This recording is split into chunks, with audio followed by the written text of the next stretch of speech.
I was wondering how long it would take for somebody to actually ask for clarification on Maki and Charlotte, because those two just. I didn't need to ask for clarification. You two fuckheads were literally in chat being like, "Oh my god, Chris, let me tell you exactly how this works." I was like, "Okay." Yes. I was sitting there just trying to be a butter lord, and you guys were like, "Chris, but this is fucking hilarious." It was only hilarious to us, and it's always gonna be hilarious. Oh no, it's really funny. My favorite part is that if the characters were friends, they'd be a fucking force to be reckoned with. But they're not. Like, yeah, the moments they actually work together well, they work together. They need to work together, and decide their differences for like 5 minutes. They work together well.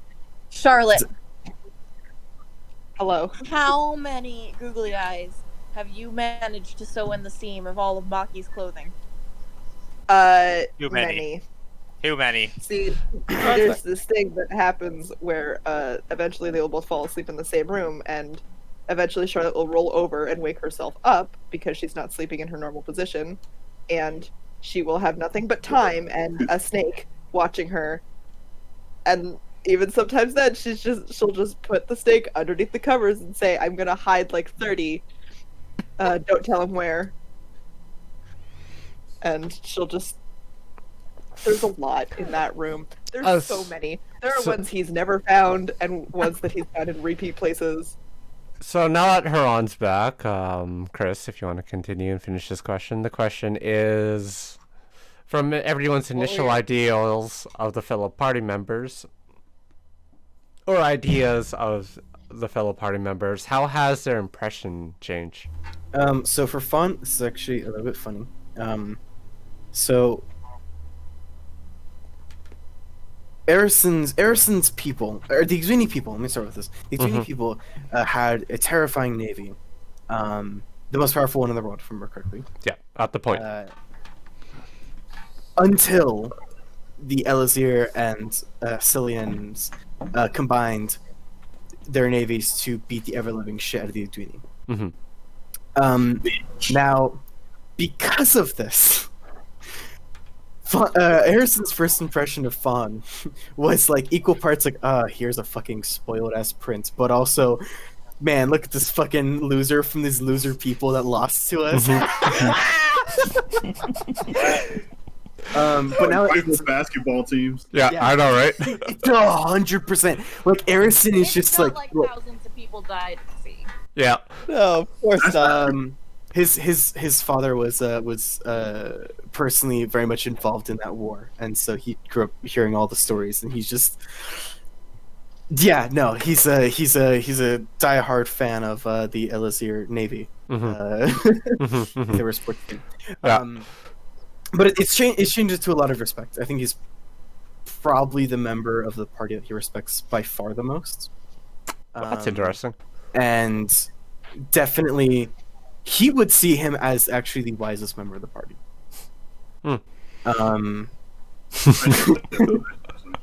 Technically, yeah. Just say it. Just technically. Siegfried was actually the only member of the party he had any sort of respect for when we started. To him, it's like, this person basically saved my little sister. I have a world of respect for him. And I think it's only grown. I think, jokes aside, I think, him being part of the Joy Killer squad aside, I think over there. I think he has a lot of appreciation for Siegfried, and I think he feels like this is probably one of the people I can trust the most. Rod and I have the same face.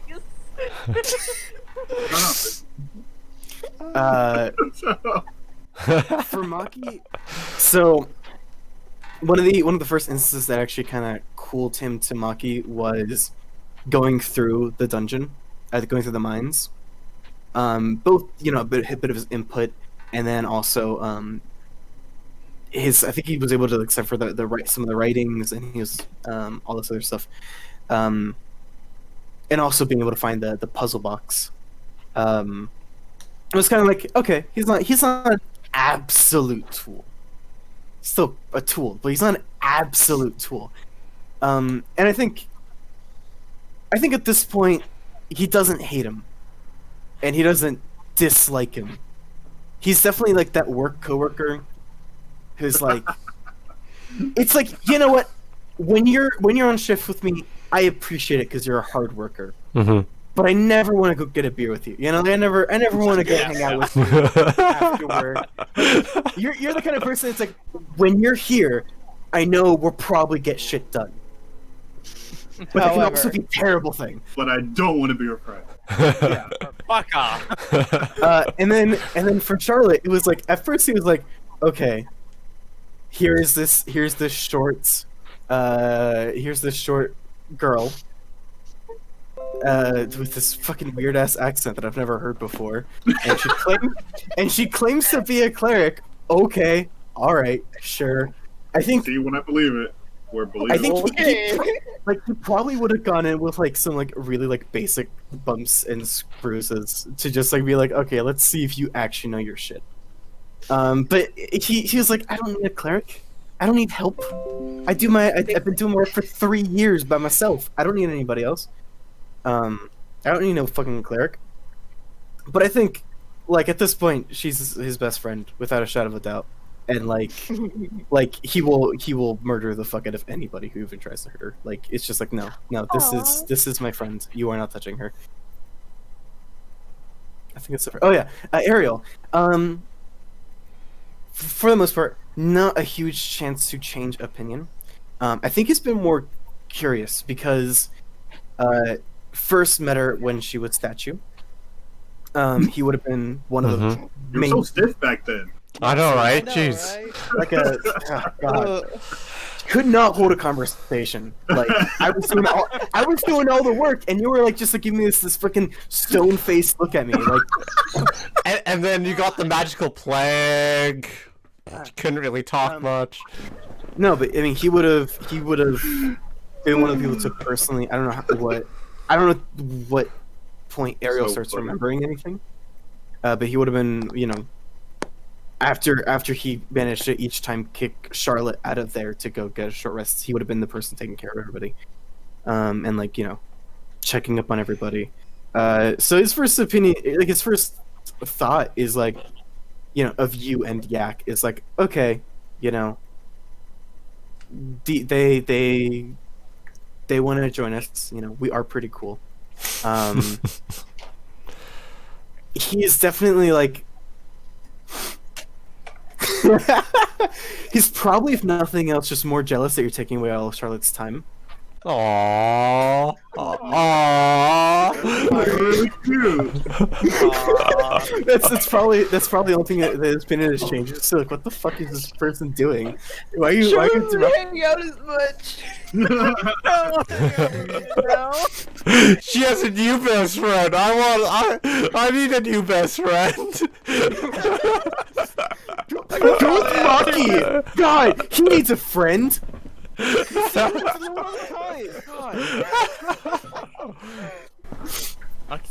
got a friend. He doesn't have any friends. To be fair, actually, Fawn, I would consider Maki to be like Fawn would consider Maki to be a friend at the very least. Yeah. one. Nice. I know, right? He has one friend. He has one friend in the party. That's fine with him. Hey, you know, it's hard life being a single father, so. Yeah. Yeah. Yeah. Who wouldn't know Siegfried? Siegfried. Why would you say that name? So you want to talk about Siegfried's daughter? That is actually a question I have on the list, but that'll happen later. We still have, Question for later. still have Rommel and. Yeah. Did Maddie go? Maddie hasn't went. You haven't gone either. Maddie, would you like No, to I go? have not. Yeah, Yeah, but I yeah, believe there this was an initial question towards Hazel about her initial What? thoughts about the party. Like, has There was, but that was more the party in general. She yeah, really, really appreciates. She thinks you guys are heroes, and that's slowly dumbing down into they're just people. okay. Okay, cool. Wait. All right. Say never forget. Pretty much. Like, it's like they saved my life. Wait, they're idiots. Oh no. They saved my Oh, life. no. How did these guys save my life? What? When they're not totally incompetent, they're good at shit. She just started with the good at shit part. You guys have our expectations all high, downhill and then from there. just went right. So, Clearly, we should have the other way. Maddie, do you want to go first, or should I go first? You go. Okay. Ariel, at least regarding Ariel, Fawn would have probably noticed if you were hanging around in the carriage itself, writing your poetry and whatnot, and the fact that you helped out, he's appreciative. Because Charlotte's been taking up most of your time, he hasn't had actual time to talk to you. Yeah, I really want to Yeah. talk to Fawn. I feel like they have a lot in common. And so, like, at this point, and the fact is, he's teaching Yok, like, high speech at the moment, which I'm surprised Charlotte hasn't, like, taken any lessons or sat in on any of that. Ariel might also Charlotte- want to get in on that. Charlotte is too embarrassed on her language skills to ask for help. The only person who helped her with her language, like with her written and spoken high speech, hmm is dead just recently. So So, yeah. not exactly in the mental space to ask for help on that particular subject yet. Really, the night before you left, I'm pretty sure. Yeah. Mhm. Yeah. No. It was 4 Or nights 2 or before. 3 days before. Yeah. Well, Did you no, tell it her the actual letter that she got saying that he was dead was like noon the day prior. Yeah.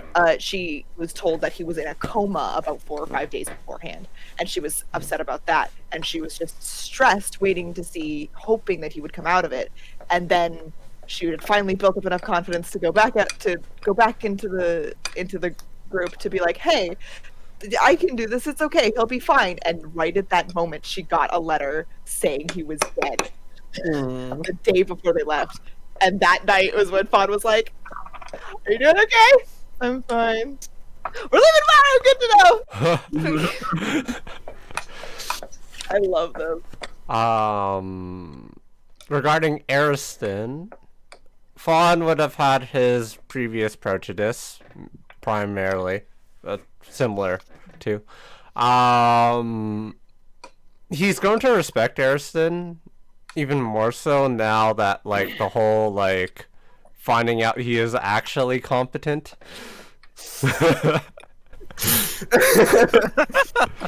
So, prior to, he was just... It's secrets.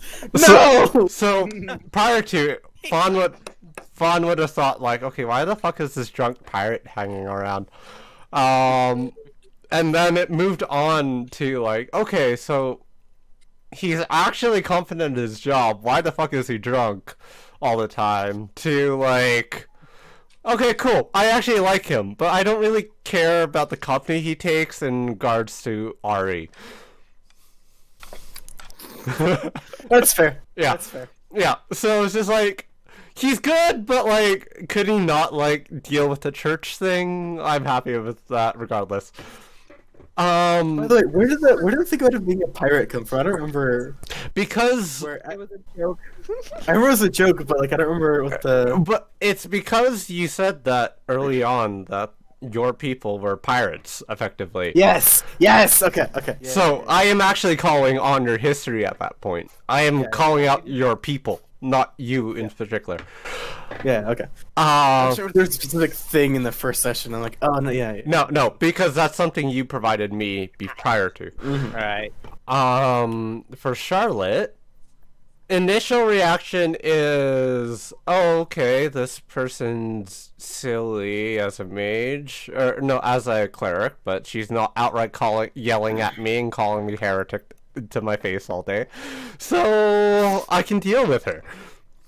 That was his initial starting point, and then he read her mind, and they're just like, oh no, she is an actual idiot. Oh, she's an idiot. I forgot about that. Go to the roof and climb up through the window.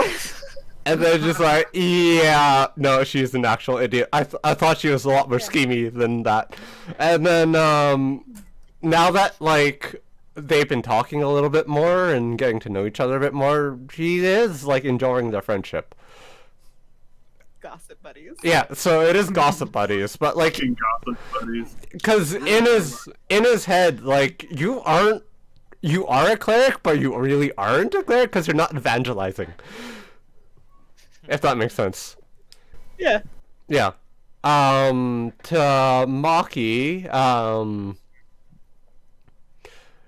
towards Maki, it's just more like, okay, cool, he's interested in my culture, or it's like, okay, here's the tailor, he's, here's my sizes, or whatever. And then over time, they've been talking, they've been playing chess together, because I think you are one of the few people who actually did play chess with fun. Yes. So, out of everyone, I think Fawn and Maki actually hang out the most in the library. Yeah. Yeah. That makes sense. So, as an intellectual, it's more like two intellectuals liking to hang out with each other over coffee, effectively. And that's effectively where that relationship began. And additionally, you are probably the one I like to send out the most to go figure things out. Because I will get to Siegfried. Because you are the only one who manages to actually find shit out.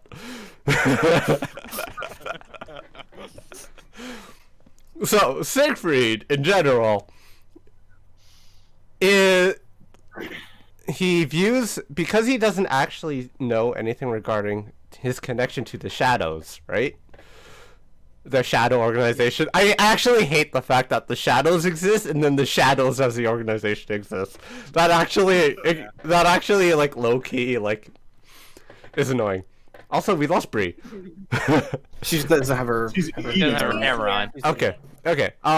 So in that case, like, because Fawn doesn't know this, he still sees like, okay, wow, okay, cool. He is actually doing his job. He is very competent at his job. He also has wind blowing through his hair for no apparent reason at points, and he rides a horse basically half shirtless. Like, you are literally out of a romance novel? Why the fuck? Commercial. Yeah, pretty much. Like, it's like, okay, this... God, run, please, So please. So Siegfried is just like this, like, okay, why the fuck is he like straight out of a romance novel? Why the fuck? And then over time, honestly, over time, Fawn's perspective of Siegfried has gone down. Yeah, no, that makes sense. One, you stole from a hooker. Yeah. Like, Never forget that.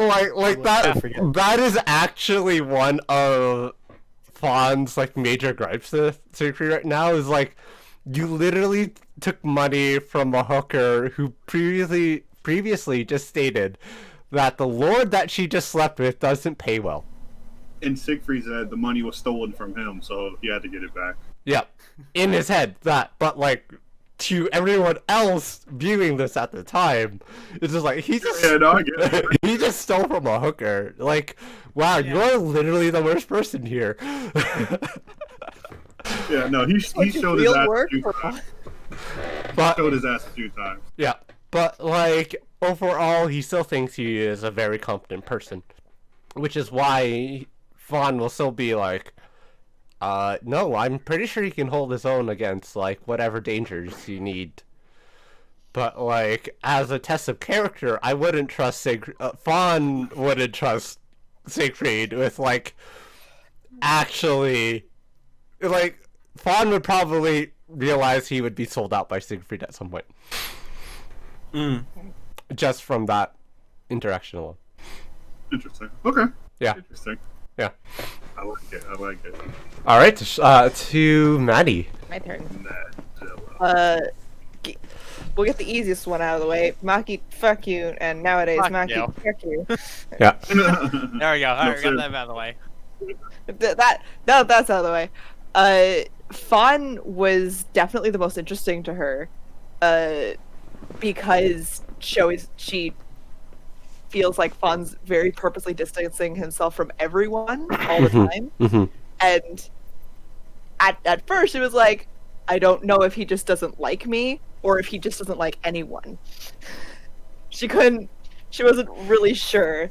And nowadays she's like, I've just got the best gossip, sis. Get the tea.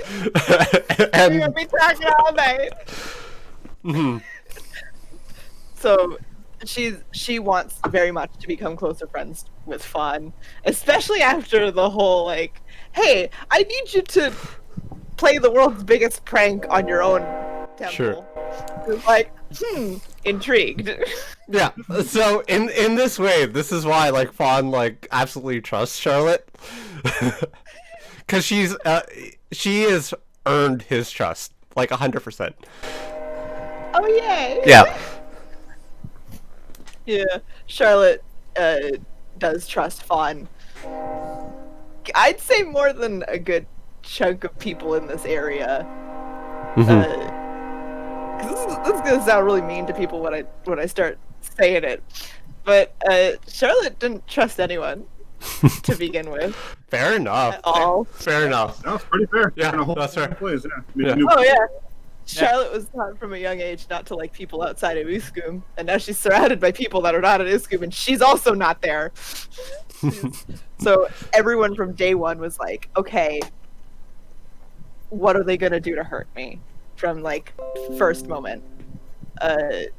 Ariston, she wasn't necessarily scared of, but she saw him and Siegfried as like, these are some pretty big guys, you know, they have the biggest chance of causing harm to me.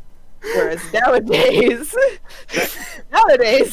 I just want to point out the irony that you picked the two shortest guys out of the crowd. Yeah.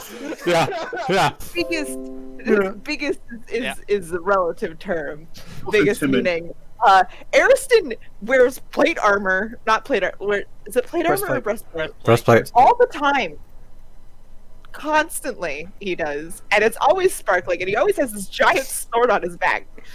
He's very intimidating at first look, and nowadays she's like, "This is my best friend. If you fucking touch him, I will throw you off of a cliff. This is my friend. The only one who gets to do dangerous shit to him is me.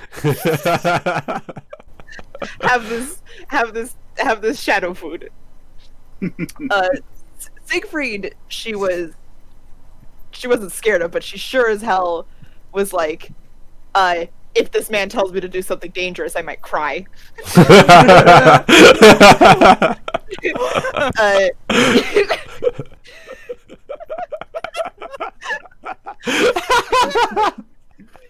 He's a bodyguard for a reason. She didn't know the whole story, but she's like, this man is very keeping a very close eye on literally everyone. Obviously, he either has a vendetta against people, or like he is planning to kill me. Siegfried fucking scared her. Now she's like, Siegfried. Yes, he is still terrifying. Like that part never went away, but it's very much like, I understand now that there's more to him, and also if I can be on his good side, then I will not die first. I have a chance to throw Maki in the way. So did it go from like, oh god, he's terrified, to he's kind of terrifying, but he's kind of hot though? Absolutely. Yeah. So if 100%. Whole bad boy thing going. 100%. So Charlotte's still very young in Uskum years, you know? She's still very, very young. So when she came to this area and people were like hitting on her, she didn't know what was going on, like at all. And now she's faced with Siegfried, this like very handsome man. Doesn't know what to do with that. We're working on it. Look, I don't know what to do with you. This is terrifying. She she doesn't have a crush on him, but like you know when you're in high school and like you see like one of the older student, like the first time you see like a football player, No. you know, off She's of horny guys. for him. Yes, she's thirsty. She's Okay. a thirsty hoe. There we go. Also, she found out he responds like a puppy to compliments. So she's very excited. Definitely does. Yeah, Yeah. he definitely does.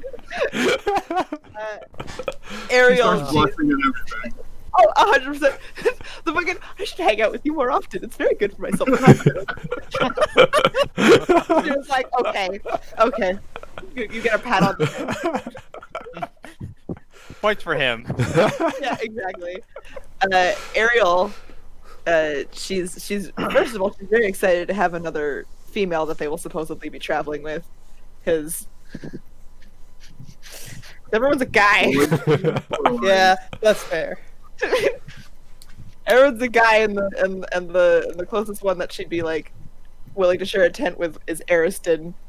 And yes, that's okay, but also like she will Yeah. still feel awkward, you know, sitting up in the middle of the night, Yeah. adjusting, and then going back to bed. In front of them. Arison would literally just My say, okay, you can have my parents say tent I'm then. not allowed to cohabitate with any women. But she was very intrigued with Ariel's whole like, hey, you saved me, can I help? Because, you know, that's not a thing she hears very often. It's just like, hey, you saved me, can I help? It's a lot of the situations they've been is, hey, you saved us, get us out of here, you know? Mm-hmm.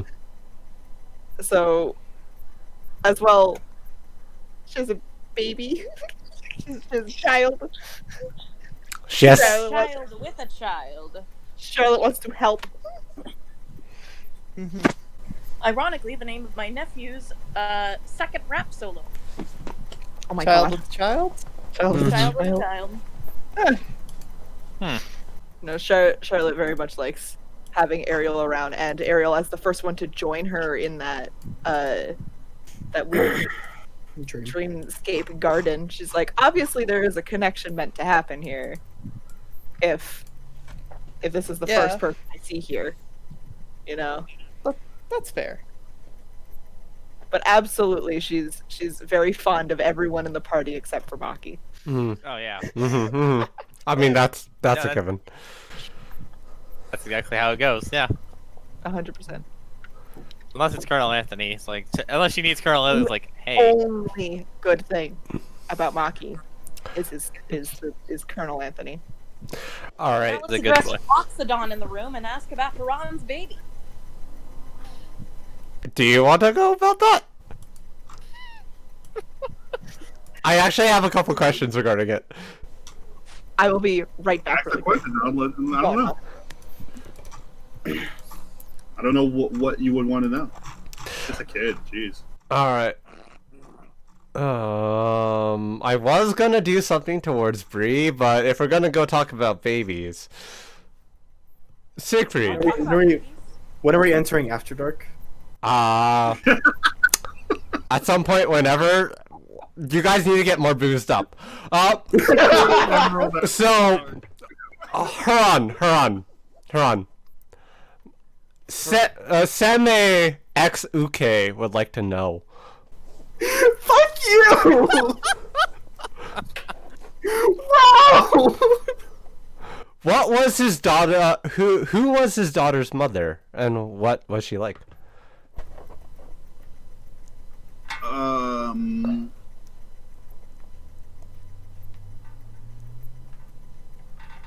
I mean, someone who can match his. I'll say it this way: if Siegfried had a match, like a perfect match, Mm-hmm. it would be someone who matches his intensity, but it comes from an opposite place. You see, like Mm-hmm. someone just so filled with like love and compassion that it offsets all the negative shit he feels about himself.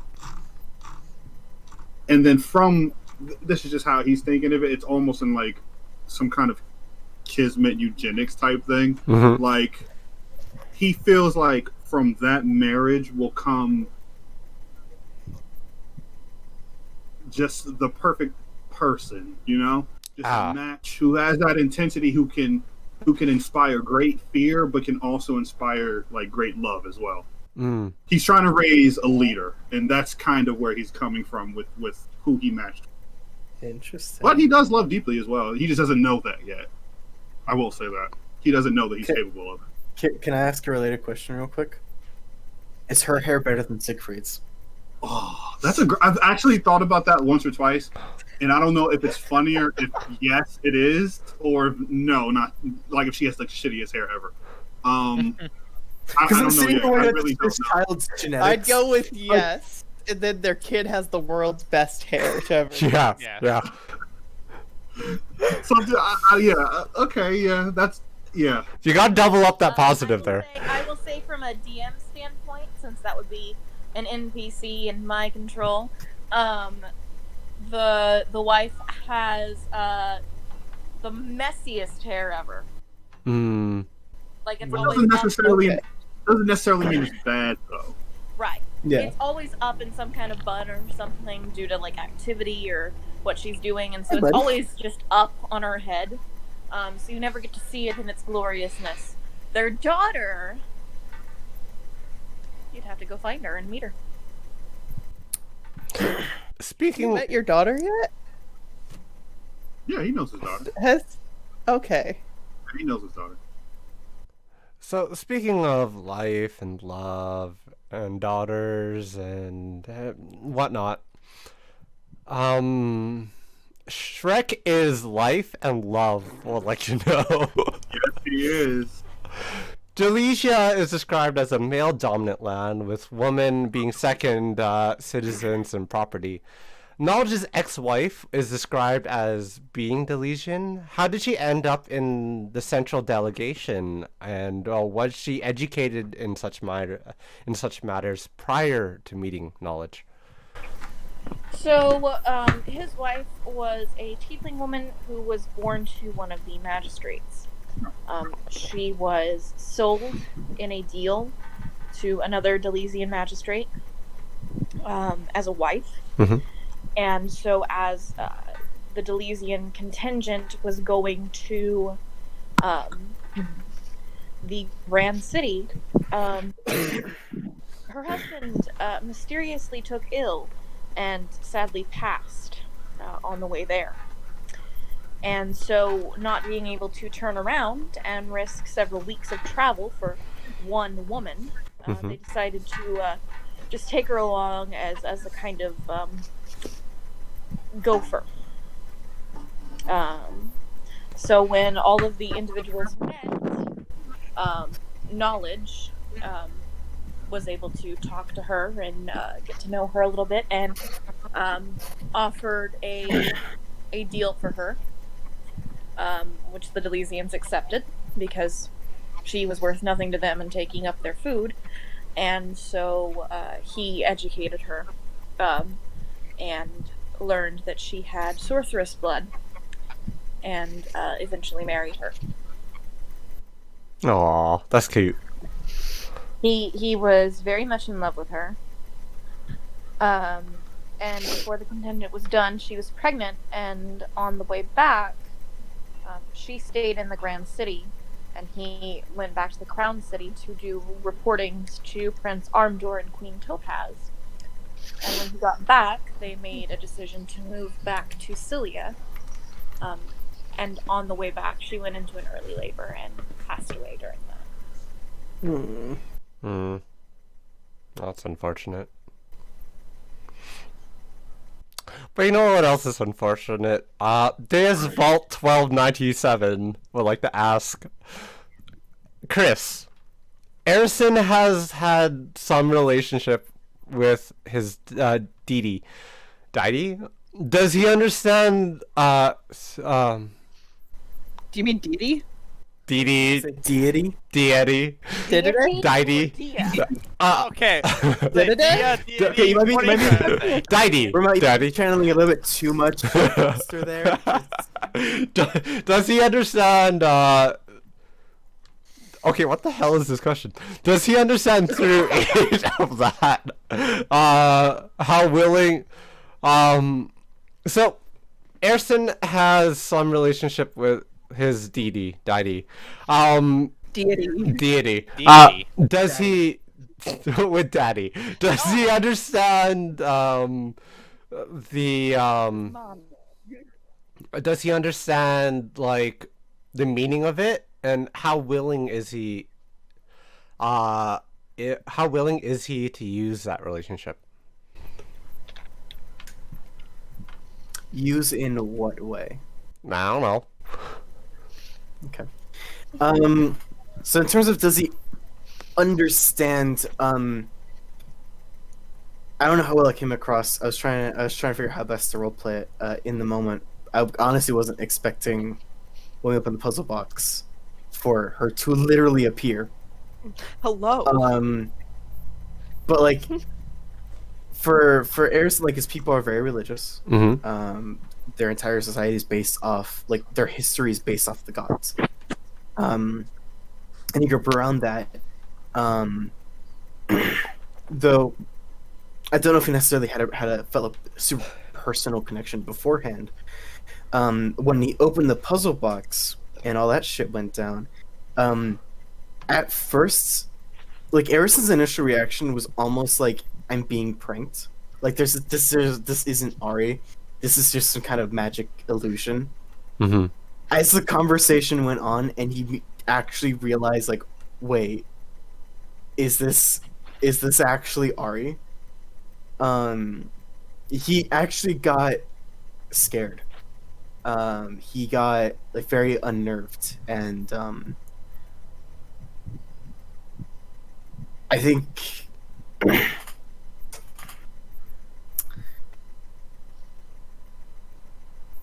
as far as he sees it, it's like, well, this is the person who has been guiding my people. I'm going to do pretty much whatever she says. I think the only exception would be like if like she ordered him to do something.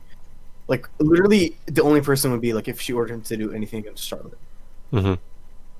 That would be the only thing he'd be like, no, I'm not doing that. How far is he willing to use the power? I mean, very much so. I think especially after what he saw Charlotte was able to do, he's very curious. What good he could do. Past just his killing, which is to a certain extent all that he sees he's good for. So, like, being able to find, having the power to help someone is something he would desperately like to have. Aww. Speaking of powerful, it's Lubu is would like to ask Will, how willing is Maki to lend his poison making skills to the part of the manor as a whole? Is eliminating threats covertly below him? Oh, fuck, get to hear that question again. Okay, how willing? Back to the- So, how willing is Maki to lend his poison-making skills to the part or manor, to the party or manor as a whole? And is eliminating threats currently below him, or covertly below him? So, is eliminating threats covertly below him? Okay, you know what? We figured out this very easily. Very first session, Mm-hmm. I asked a question to Bree about another Baron in the area. Mm-hmm. Now, I had phrased it in a way to ask, like, to imply he was sick, and I wanted to know how he was. What I was actually asking is, did my poison work? Dead. Yes. So, Lord Mim has had me do one assassination. That was my other thing I did before the game started. So, Maki is more than willing to use his poison for the household.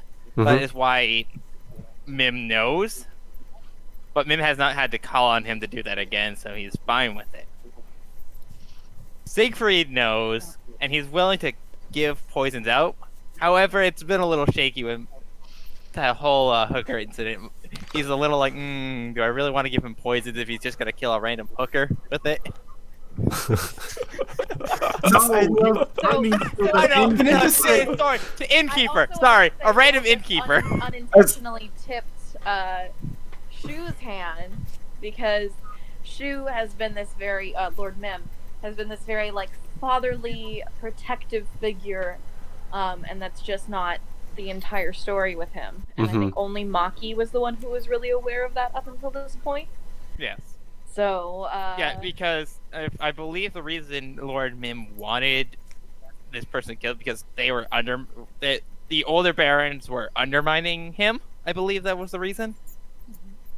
Yeah, so he had Maki get all the barons together, design them all clothing, but poison one of them. that's awesome. And that has never had to come to light until today. so, I had a feeling you were asking very. You have this way of like, you could when you're carefully phrasing a question, you pause like. Like Differently? I need to know the wording. I want the wording correct. Yeah, you think so hard about it, and I was sitting here like, you killed that man. Yeah, I'm not even... I'm so glad I was I have- right. I think I sent you a message that was like, I feel like we've talked about this before because this sounds vaguely familiar. No, it It does. was what I meant. You have mentioned it before, but not in the full have. extent. Oh, Yeah. Yeah, I have mentioned. I remember Maki's you done mentioning- stuff with poison. I Maddie remember was you the only mentioning talking person I about told putting me- it in the clothes, like using. Yes, I poison made clothes. jokes Yeah. about putting it in the clothes to poison someone. Yeah. Which is I actually had what we did. I had like a little bit of a hand up though. Is when Will came up with the concept. It was during our previous game. Mm-hmm. And he sent me the concept as like a 4 a.m. fucking like rabid text message. It was like, Madison, I have the best idea for a character. You have to listen. And Look, so- it didn't and so matter if I you were knew- listening. I was typing it all out anyway at 4 a.m. So I knew the character concept ahead of time, and he never clarified 100% that it was that he was using that character concept. But I did get a message at the start of like the character building. It was like, I know what I must do. I know who I must be. And yeah, that was her only clue. Actually, no, I did though. I do remember telling Maddie one night. Oh yeah, I just straight up killed him. Yeah, because I texted you. I was like, you thought a lot about that, and you're like, yeah, he did. I did that. I'm proud. The only assassination Proud. he's done. I'm I- proud. So, So I kind didn't of say I was so- proud. somewhat unrelated. Can I just say real quick? yeah. I love the fact that we're a part of a game where we can say, after the hooker thing, I just don't trust him.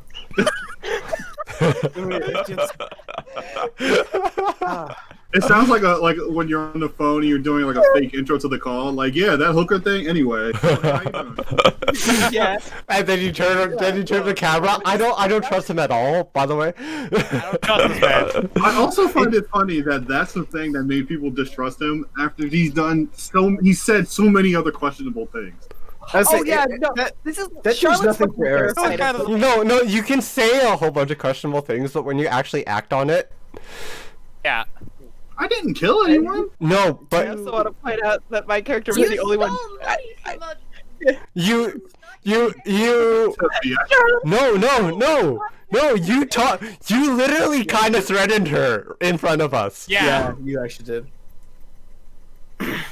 Like that was, It was you kind of amazing. threatened her in front of all of us. Okay. Yeah. So. Remember, everyone was curious to know Yeah, what yeah. this wine was. You're right. Yeah. You're right. Like this, like nothing. That didn't change anything for Erison, and because he's like, you know, in a sense, like he doesn't expect Siegfried to like he doesn't have a ton of high expectations for Siegfried in terms of like, oh, he's a noble knight.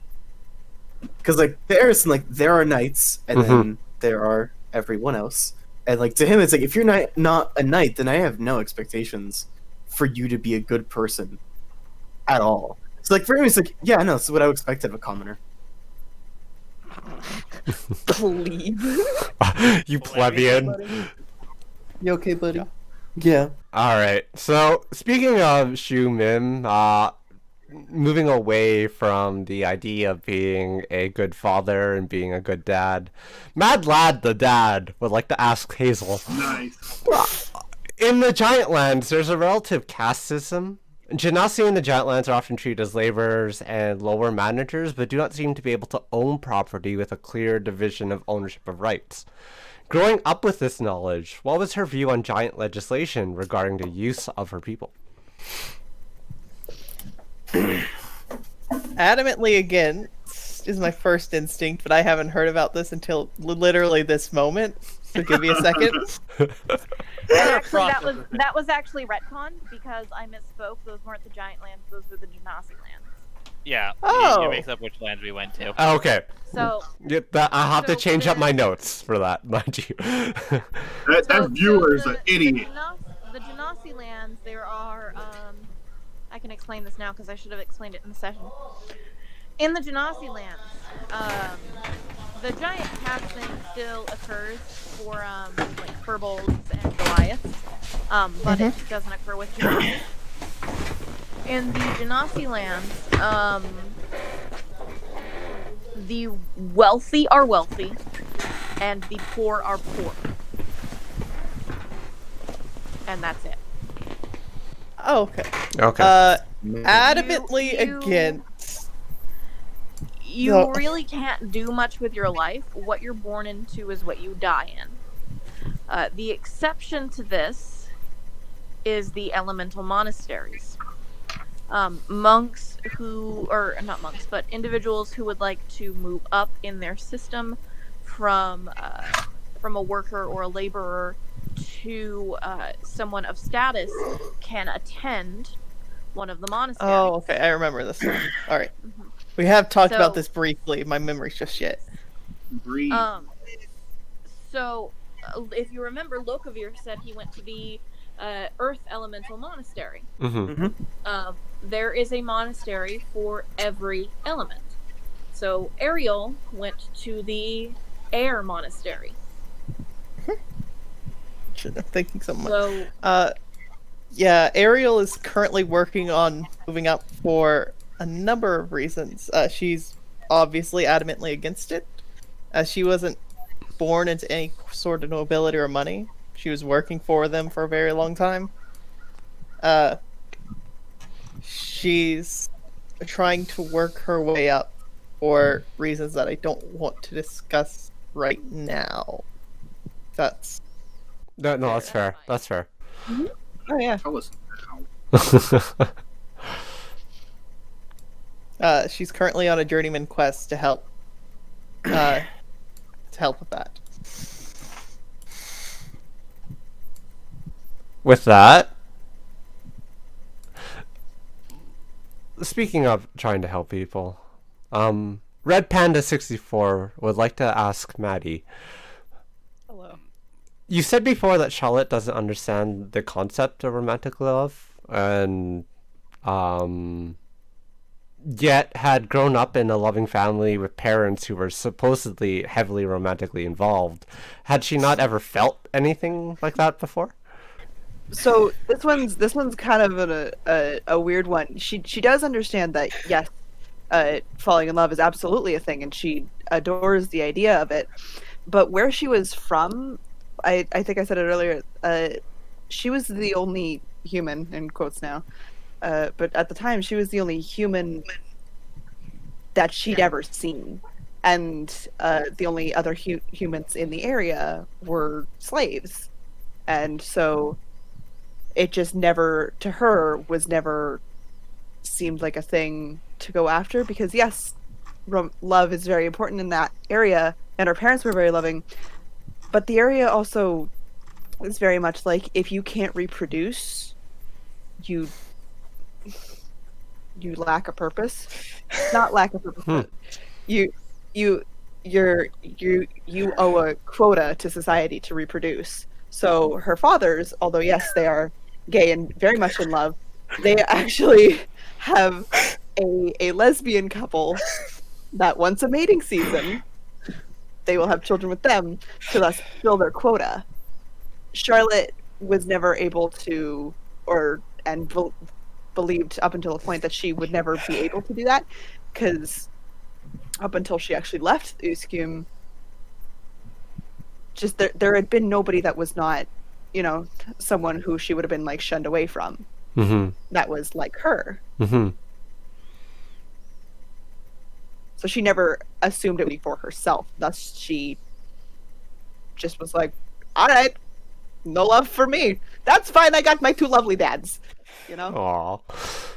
And then leaving Uskum, she there were some other situations that happened that made her think that she was unworthy of love in that sense. So, as of right now, Charlotte, although she is capable of feeling those emotions, believes that she is not worthy of them because she can't do anything with it for her people. So she pushes all of her focus onto things that she can do to help her people, such as throwing away what could have been very easily a great life, performing for people every night, living happily there, to the second she found a church, dropping everything, becoming a cleric so that she could go home eventually and clean the lands. So it's just not on the to-do list for her. I So, want to say real quick yeah. to Hazel falling out of her chair. Hey, okay. Yeah, right? 80 Today. No, it is currently 80 degrees in my room, and I am in like Oh, jeans, and I need Oh, fuck. Why? because Why? my roommate turns the AC off at night, but she doesn't realize that all the heat travels to up here. Talk to her about it. Tell her you can't do But that I'm shit. mad at that. Put me on the phone. Tell her just to shut the fuck up. You can't do that. When you said 85 degrees, that just went over my head, so. Like That's 30 something. Oh, fuck. Oh. Oh, fuck. Still pretty Oh warm. boy. Fucking hell there. Uncomfortable to sleep in. That's what. Alright. 30.5 Celsius. Yeah, Fuck there. I really need a drink too, and we're here. That's fucking warm there, buddy. I've been through worse. That's rough, mate. So, dealing with Charlotte's weird, like, parental society issues, etc. Token Human 85 would like to ask her on. It appears that Siegfried is pretty self-serving with his desire for power. What exactly would have prompted him from leaving behind his daughter and old life in search of it?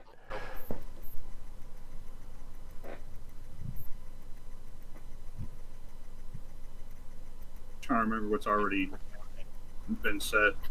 I feel like he kind of answered that a little bit earlier. Revenge. A mission of revenge. He finally got a win. He got an opportunity to advance his Agenda? agenda. Yeah, thank you. Yes, his agenda. He saw an opportunity. He took it, and that's where it is. He knows that he hopes. Now he doesn't know. He hopes that his daughter will understand in the long run what he's doing, because he's doing it for her.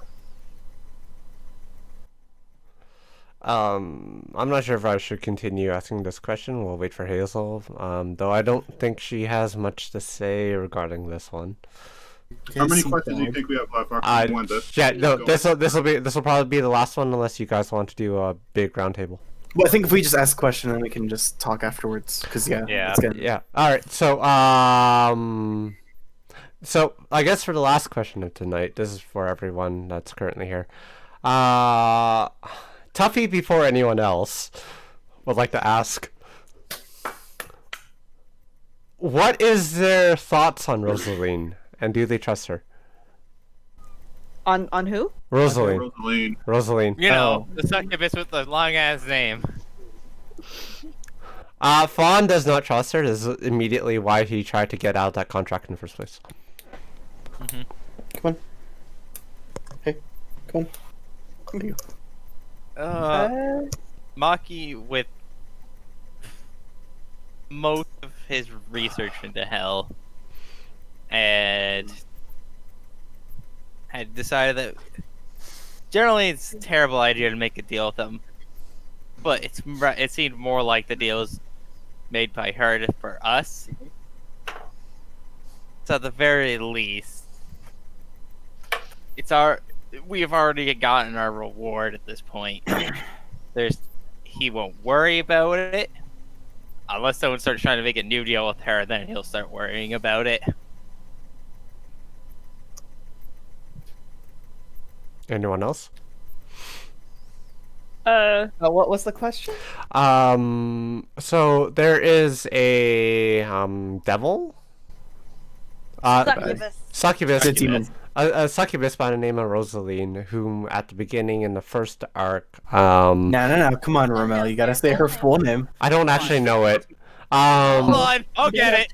That's it. It's in actual game content, isn't it? Posted it. Rosalina de minutes. the false daughter. I mean, it Wolf did. Yeah, The right false there. daughter of Vatman de Manat, the cursed son of Seshen, Young Min, the Swift.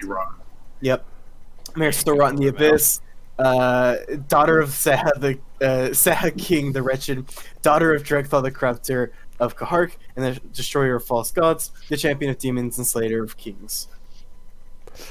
And that is her full name, and we do have a business Whatever card name it with is. it. Nice. You have a business card with it. I have a business card still. Okay, so what's the question? So basically, we rescued her effectively and were given a crystal of some sort as a symbol to the contract of her protection or whatever oath. But what is their individual thoughts on Rosaline and if they actually trust her? I don't think Well. you've interacted with her. Nope. No clue. Yeah. So yeah, you don't. Let's go next. This is a fun one because once again, that was the situation Charlotte was lost in translation. She didn't really 100% know what was going on when they actually ran into her the first time. She didn't know who she was. She recognized that she was a very pretty lady that was stuck in a bathtub and was bleeding in the back. So first impression was, I've got to help this woman. And then later, when things were explained, for long enough that she could pick up enough keywords that she knew about what was going on, she was not scared, but apprehensive of her, but was still very much like, no, this was the woman that was in danger, and we helped her out. The important part is that she is okay. And though demons and devils are not highly looked upon where she's from, she's chosen to separate that part of the situation from what happened in her mind, which is all we did was help a lady who was kidnapped by a cult. Mm-hmm. And thus still 100% does not know what the boon is for. She's pretty sure that Rosalina just gave Charlotte a very pretty rock that she keeps on her nightstand.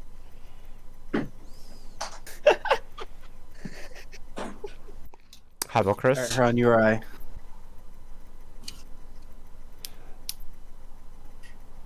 I have one final question for the entire group. Well, hang on. Yeah, hang on. Haran, do you want to answer this, or Chris, do you want to answer this first? Yeah. Siegfried doesn't necessarily trust her just because of the nature of what she is. But she seems to make good on her promises after she helped Maki. After him seeing her, her help there, he's like, oh, maybe, it wasn't just lip service. Maybe the boon that she got for himself and the one that he took, well, not took, but the one he recovered from Fawn will be of eventual use.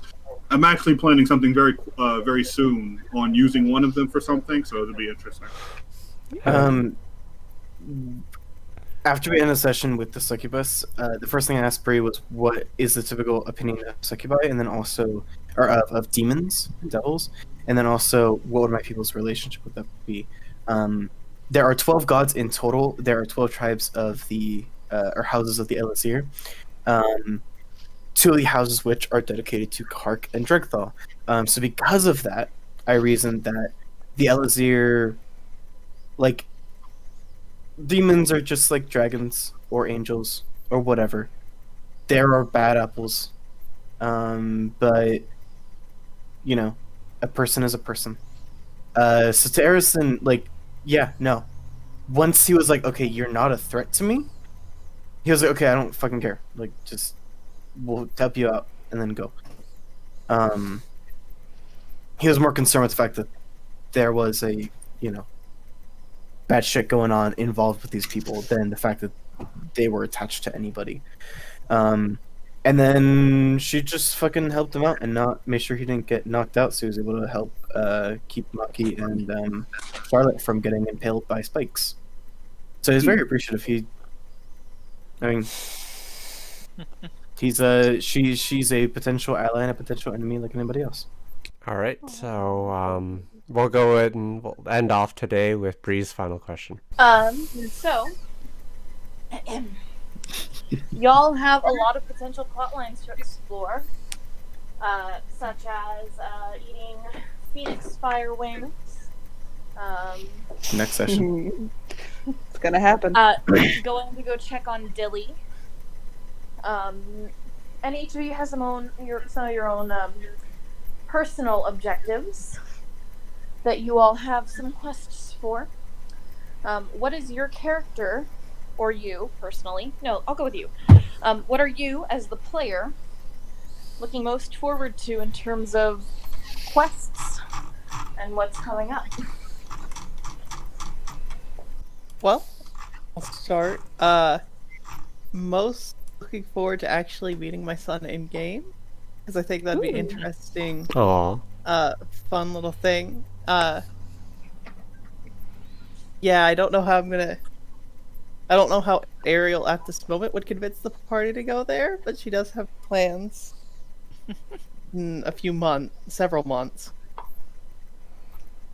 But yeah, besides my son, maybe something Hazel's interested in doing is meeting the kid's father or going back to the monastery at some kid's father because I love drama. Monastery because I think it'd be interesting to see in a session kind of where she learned most of her coping mechanisms and really grew as a person. Fair. So to explore where she came from effectively, but within game. Yeah. Mm-hmm. I will go ahead and go next as the second A. I'm gonna be completely honest. Considering that Matt have been wanting to do this for literally months at this point, eating wings is pretty much the only thing I want to do. I don't want to do it so bad. I want to do it so bad. I literally I don't want to even tell anybody else in the party. It's just like, no, we're gonna go get wings. Because I don't have to deal with Maki being like, haha, I'm not affected by poison, blah, blah, blah, blah. I don't want to deal with that shit. Nah. And as previously stated, Kristen would never even consider inviting him anywhere. Yeah, like, for if we recreation. can nest that into like an actual something, I'd be down for it. I don't want to like spend a whole session going to get wings. That's just me. I don't think Siegfried would care either. To be honest. I would say I can agree with that. I don't want to make it a whole thing. I just want to go. I want to eat the wings. I want to finish that. I want to have that joke be resolved and finished. Basically, a shopping episode. But like, if we could wrap that, yeah. I say I don't know if I necessarily want to do a shop. I'm gonna be honest. I want to upgrade my sword and I want to fucking fight something. I just really want to fight. I also want I- to fight. Have Ariel's first fight. Yeah. It'd be Yeah, fun. I honestly would love to have just something. I want to have something on the scale, like creative scale of like the wizard fight, but then also with just a shit ton of enemies for us to like focus on and like different ranges of the enemies and whatever. I want to have a complex fight with these characters, where everybody can be involved and everybody can impact equally. Because I feel like a lot of the times it ends up just being, you know, during the beginning of it until I got my second attack, it was pretty much just like, okay, Arison's gonna face tank and Siegfried is going to kill, and it was like literally every fight was that. You know, Charlotte's going to use her bow and gonna miss every time. We're all gonna laugh at it every time. Will's gonna go Ashen Splash, and it's going to only affect one creature. And it's gonna roll on that D6 every time. And Romel's, I mean, and Fawn's And Romello or Fawn is going to do everything in his power to avoid being even in that fight in the first place. Yeah. So I would love to see just like an intense like fight for our lives type of a thing. I had the idea for like I would love to see like I mentioned it to Hazel and Maddie. I was like Charlotte, Maddie earlier, but I had like I loved the idea of like the darkness fight. Mm-hmm. With like all the lights and whatever that Romel mentioned earlier. Mm-hmm. I want to see that expanded. I want to see like just being swarmed in the darkness, but like the darkness can't easily like we can only be a spell for like a round or whatever. So just to choose like and strategize when we're gonna do the things we're gonna do. Something I want to do something like that. And story wise, I am just dying for something Siegfried or Maki related. I want to see, like, Maki's had, like, almost no backstory. I want to see Maki backstory. Because I feel like Arison isn't going to go past anywhere of, like, you are just an acquaintance of mine until, like, more backstory stuff happens. So I'd love to see that. But... So if we're going by alphabetical, Charlotte. Yep. Hello. Personally, I'm very excited. One, for the wings, because I mean, come on. So excited, dude! Freaking- that's like the peak of the stupidity of the stuff they've done, right there. Dude, I just want I literally want Arison to take a bite and instantly die. Like that's just what I want. Dead. I want this to be the hardest thing they've had to do. Yes. The quest. Literally. Yeah. For the hottest chicken wings in existence. Look, I told Bree I'm literally down to go hunt down a phoenix, kill it, and then cook its wing. Like I am willing to go. I'd be down for that. That's interesting. Yeah. Yeah. Yeah, I'm cool. I'd do that. We have the person who can make the wings. Maybe we actually need to go hunt down the wings. That would be cool. Yeah. That's true. Personally, I know some stuff in the works for Charlotte right now is that with the money that she was given, the absurd amount of money that she was given, she wants to start getting a research group or something, some kind of situation to learn more about what's happening in the Deadlands so that she can be more prepared for it later on. And I am also very excited for some Siegfried and some Maki stuff. I really want to meet Maki's parents. I really want to get the whole party in there to embarrass the fuck out of them. Yeah. Yeah. Yeah.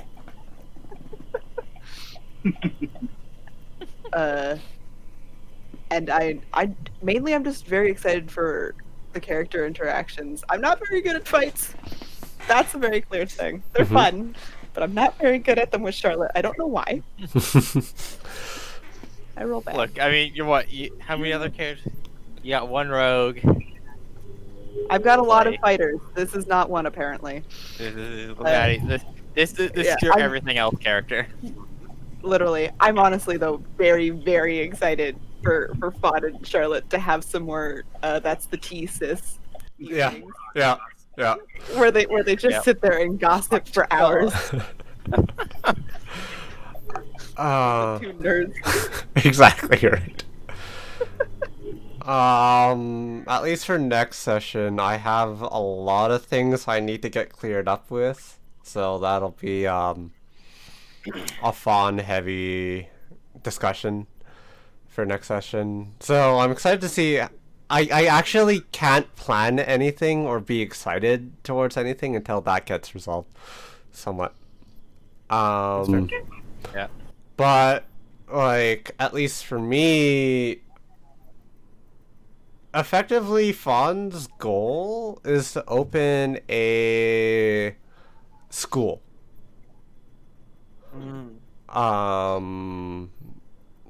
Basically teach. So a lot of the education that I've noticed is either bardic, church-based, or magical.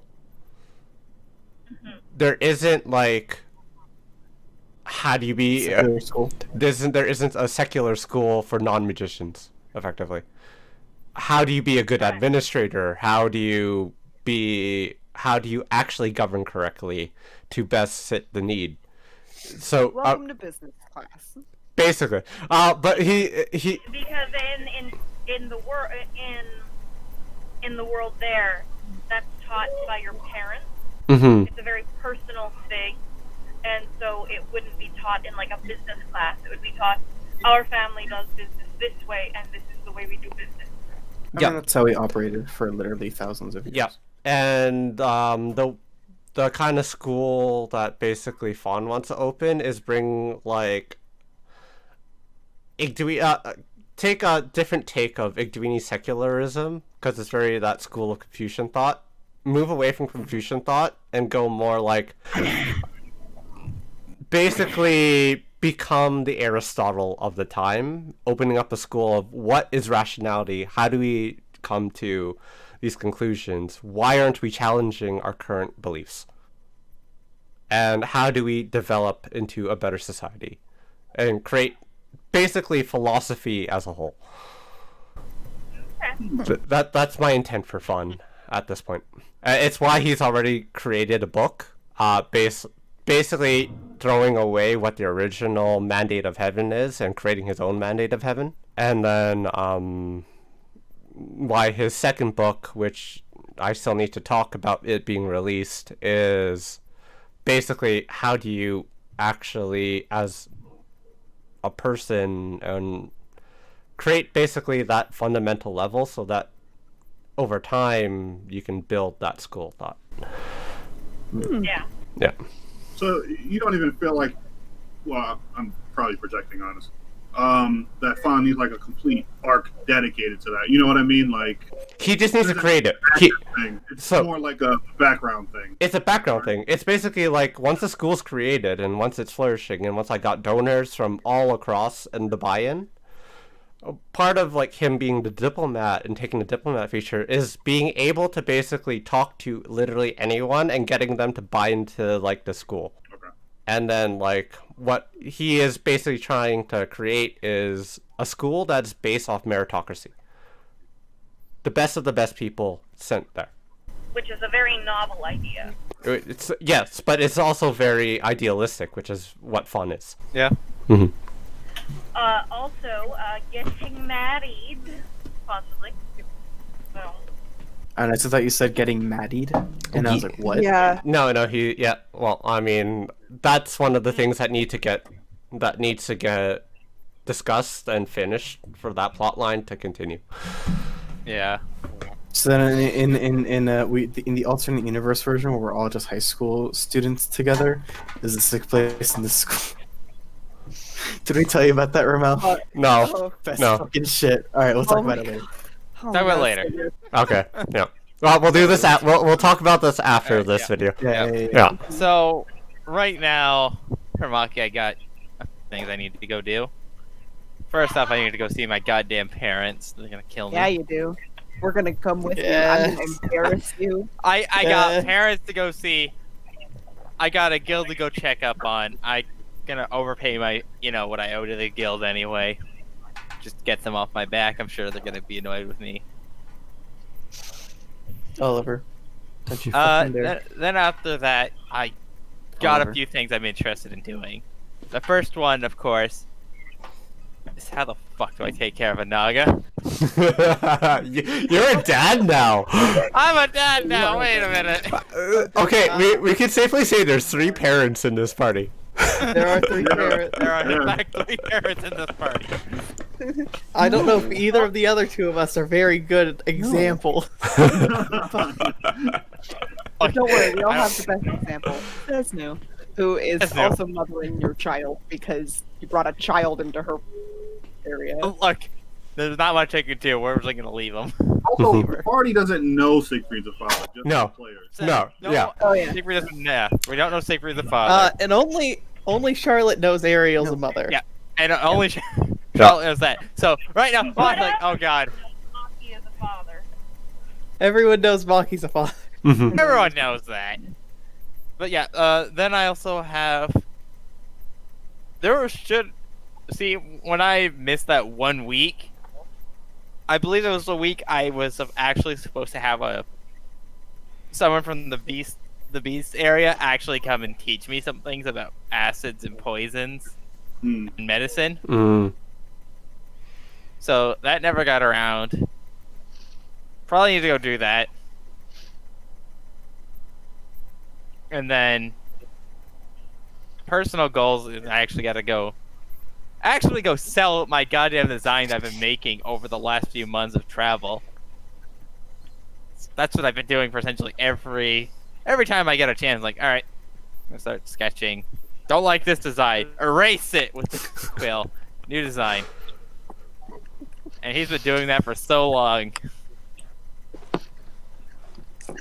And then, I gotta go deal with how do I take these scissors that once held a dimension, how do I make my own dimension so I can tell everyone else to go fuck off as I go hide? Nice. And, actually make a panic room for the family. Yeah. For the family. Yeah. For the fam. Like, it's actually a great idea. Like, how can I make a panic room so if something like the shadows come and they need to hide, can I get them to safety at the very least? Or at least temporarily. At the very least, temporarily hidden away. Yeah. That is the entire goal with the Dimension book.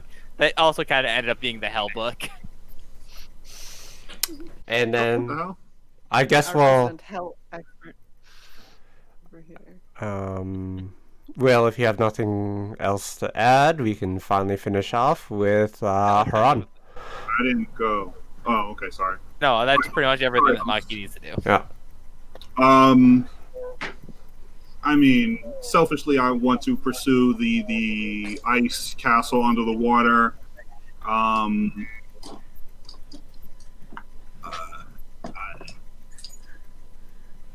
Honestly, that might be the thing the most, honestly, because it sounds so awesome, and it'll further his personal goal. Nobody mentioned the Domina at all. I just don't want that to come back and bite us in the ass. Well, I want to go kill. it will 100% bite us in the ass. But at this point, there's no reason to pursue it. Yeah, there's not much we can do about that. Yeah. Honestly, after hearing Will, I want to go visit his people. I want to go visit his family and stuff. That'll be Oh hilarious. no! I That'd be want fun. Barris's. I want to Maki's Barris. like, I'm gonna go interested. visit my family. Everyone's talking. We're going along with you. What? Because it's probably close. It's like literally in the city. No, it is. It is like one town over. It's like a day's travel. Yeah, so it's like the easiest parents to meet. He's got the easiest parents to meet, and he's like, I really shouldn't mention anything, but I kind of have to the Lord Mim, and it's probably me doing during Mm-hmm. after we're done. Also, Bree, I think you're muted. You're trying to speak. Actually, Chris is muted. Chris is That's muted. true. Yeah. Sorry, Chris is muted. Hi, Chris. Puppy. Yeah, I want What? to kill the maelstrom. That's the Oh, biggest thing I want to do right now. Anything You, that wait, you want to kill the pirates? I just We're gonna kill the pirate, huh? all the pirates. a bed. Get over here. Because the pirate queen is actually a big thing in your world, Bree. Your parents and the guild both are in the city. Oh, okay. That's So you even can do better. that next Oh my session. God. Yeah. Perfect. Yeah. That's why you haven't gone to Perfect. shooting yet. We are going to No, be you have no and we are going to be that embarrassing group of friends. Like, And I one have, enemy. I have a child to go show them. Like, I have a child. Oh no. Maki's like, oh god, how do I explain the child? How do I explain it? Well, I bet. Well, I got some bone now, I guess. Well, when a man and a woman love each other very When a snake and a snake. When a snake and a snake make a deal. Yeah. But here's the thing. They Maki, tricked you. look, it's very easy. I can easily just say, look, I guess I adopted him. Because it's very easy for Maki to say that because he was adopted. Yep. If I recall correctly, Maki's parents were a half-orc and... No, it's a half-elf and a human, and his brother's a half-elf Yeah. and a half-orc. Okay, yeah, that's the brother. Okay, yeah. Yeah, that's his family situation.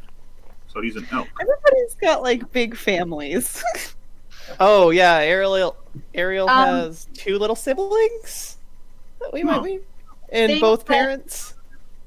Things that I am excited as the DM, Yes. so we can wrap this up, that for you guys to engage with, so you can kind of tell where I'm at.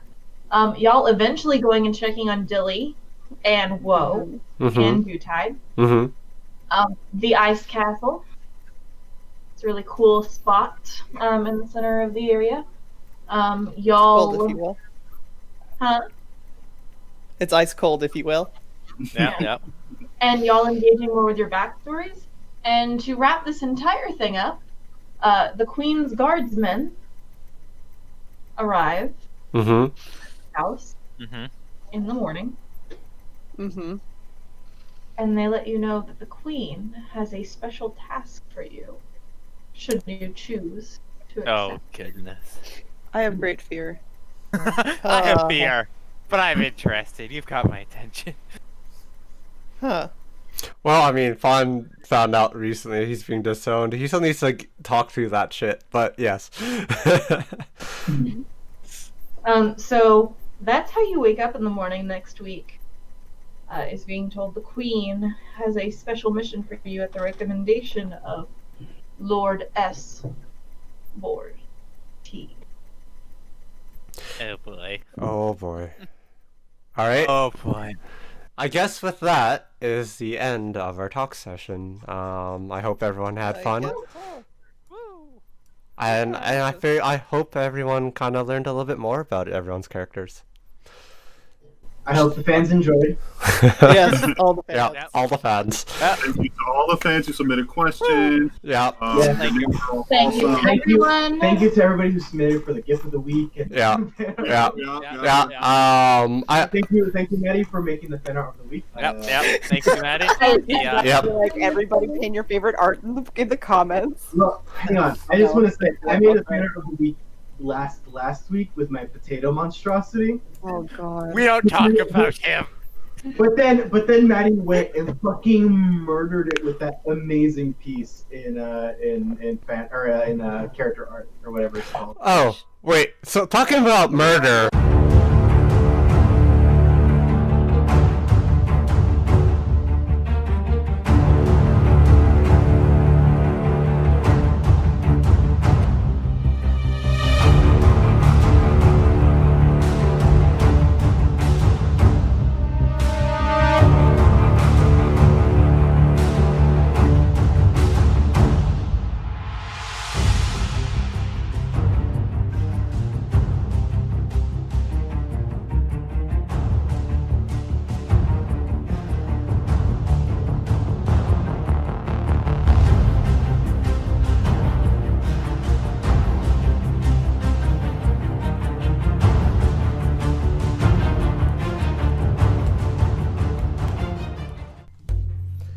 Hey, thanks for watching this video. It was pretty fun to make. Still got some stuff to figure out regarding audio quality and whatnot. But hey, it's produced. This is the third and final part of the first episode of the Court Emerald talks. But hey, we'll do another one soon. See ya.